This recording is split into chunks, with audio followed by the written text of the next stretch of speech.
The Invisible Brothers. Remember those brothers called Coppin?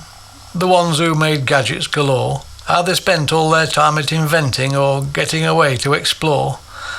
Well, happen they left school for college and made up new lives of their own. Yet each of their brains kept on bursting with ideas they'd share on the phone. They talked about dabbling like chemists to come up with potion quite rare that would make them invisible people, so that no one could see they were there. "By gum," said the one to the other, "what fun we could have out of sight. We could go pinching pretty girls' bottoms, or ugly ones, give 'em a fright." "We could go robbing banks," said young Peter. Said Adam, "You're right, no mistake. Just think of those millions of banknotes, all the gold we could go in and take." It were all well and good, all that dreaming. The hard part they still had to do, such as learning the chemical shorthand, like the air we breathe out, CO2.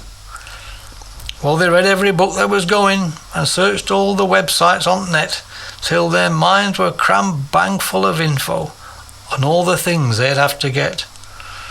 A year passed in spare time exertions, till at last they had made up a brew that they figured would turn out successful at making 'em fade out from view. They first tried it out on an orange, then painted some onto a pear. And would you believe it, in seconds, neither one of the fruits there was there. "It works!" cried young Adam to Peter. "Let's soak all the clothes we've got on, then cover our hands and our faces, and just like the fruit we'll be gone." It were done in a matter of moments to cover each other in brew, and they stood facing each to the other till each could see t'other straight through.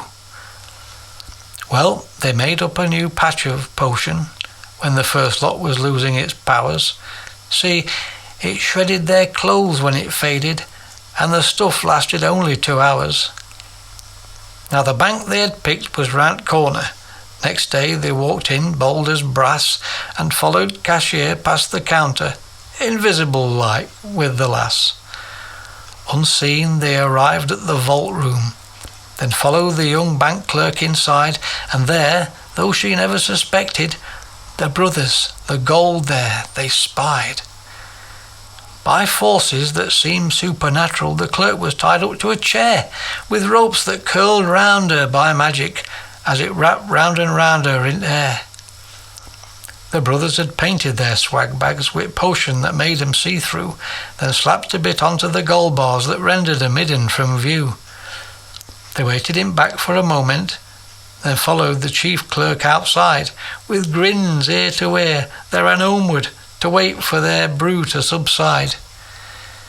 Pete then locked the door and boiled kettle to make up a nice cup of tea, which they drank to await their appearance, to return to the way it should be. But their clothes fell to bits in the kitchen, and their swag bags just rotted away. There they sat, in the nude, all crestfallen, and not knowing quite what to say.